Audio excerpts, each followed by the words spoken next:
is appendicular skeleton. Starting with the clavicle, we have the acromial end and the sternal end. My guy doesn't have a head, but this is the front of him. Sorry about the glare in the light. Acromial and sternal. The scapula, coracoid process is located here. The subscapular fossa is in here.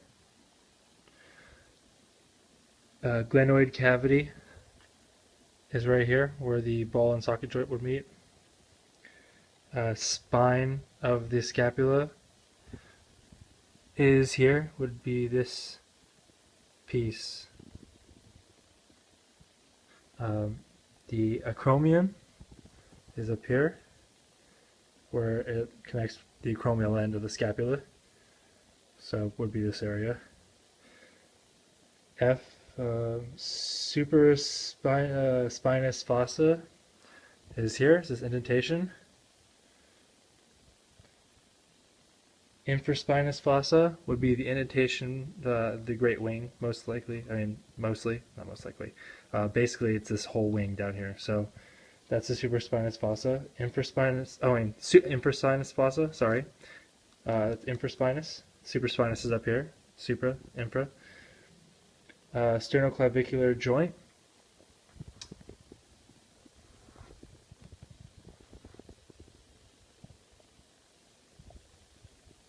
Oh, yes, sorry. Sternoclavicular joint is here. So it's connecting the clavicle and to the sternum. And then you have the acromioclavicular joint, which is here, connecting the clavicle to the scapula. The arm, upper arm, this is the humerus, right here. The head of the humerus is up top here. A ball and socket connects with that. Greater tubercle is popping out here. Interior view would be right here. So greater tubercle. Lesser tubercle would be here. It's popping out forward. So side view, it's right here. Deltoid tuberosity is here, popping out on the side of the humerus. Backing up, you can see a little better.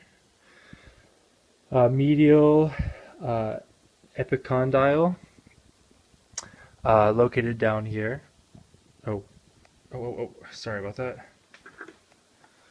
Medial epicondyle, right here. The lateral epicondyle on the back side is right here.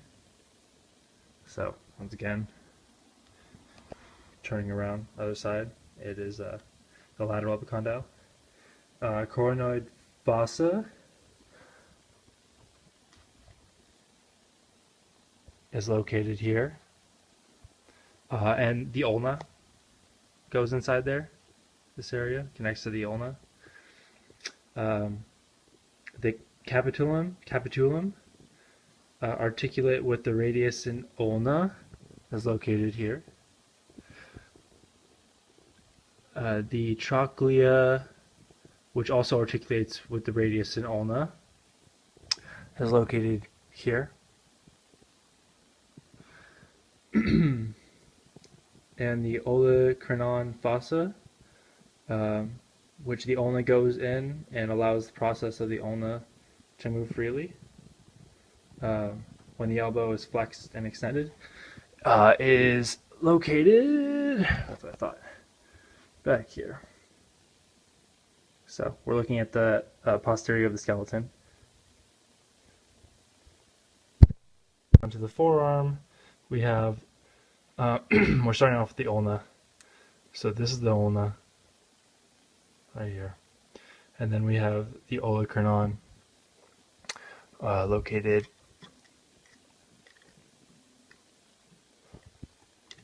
sorry. It's hard to turn the skeleton.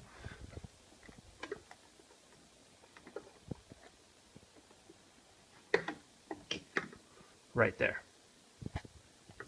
see it. Shoot.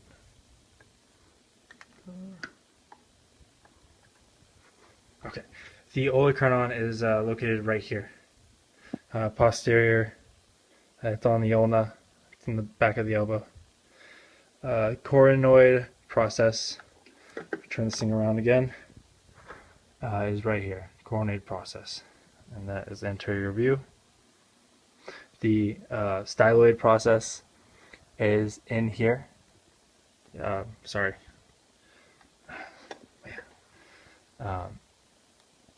Right up in here. That's where the styloid process is. The radius is next. This is the radius, the bone over. The head of the radius is located up top. The radial tuberosity is this little thing that pops out right here on the radius up top. And the styloid process is down here. Moving on to the right hand, with the carpus, proximal row, we're going to start off with the scaphoid, then the lunate, then triquetral, then moving on to, there it is, pisiform, distal row, farther, we start with trapezium, trapezoid, capitate, and hamate. And then you asked which bones form the wrist joint with what forearm bone.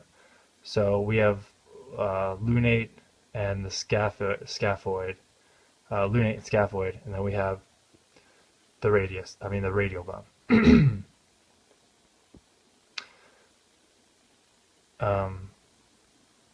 Which bone forms a joint with the pollex, which is the thumb, and that's the hamate. Actually has an H, so that's funny enough, that's hamate. And then that would be here, the pollex. Point out the metacarpals and phalanges. And here are your metacarpals. They have M's on them, in case you're curious. And all the phalanges are anything below this pen line. So this line of bones, and then this line of bones. Just right across. The pelvic girdle, we're starting off with the coxal bones. Point out the approximate borders. Approximate borders are right here, as you can see. The hip bones fuse together with the sacral bone to create the coccyx, which is back here. So back view would be coccyx.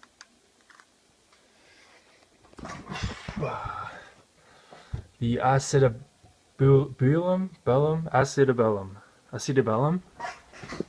is right here, where the ball and socket joint of the femur comes into. The pubic symphysis is missing on the skeleton, but it's going to be this thick cartilage thing right here. Kind of try to draw a black line so you could see where it would be. The obturator foramen are these two holes right here. Better view. The iliac crest is located up here. So iliac crest. And then the anterior superior iliac spine is down here. Iliac fossa would be this area here.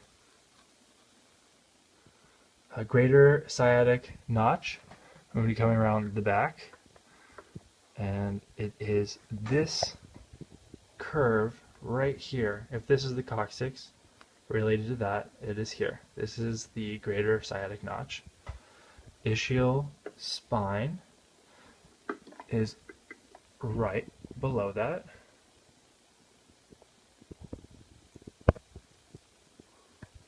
My skeleton would stop turning, it's easier.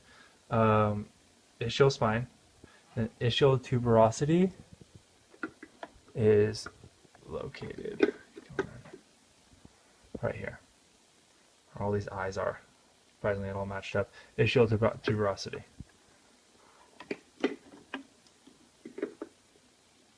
Ischial tuberosity.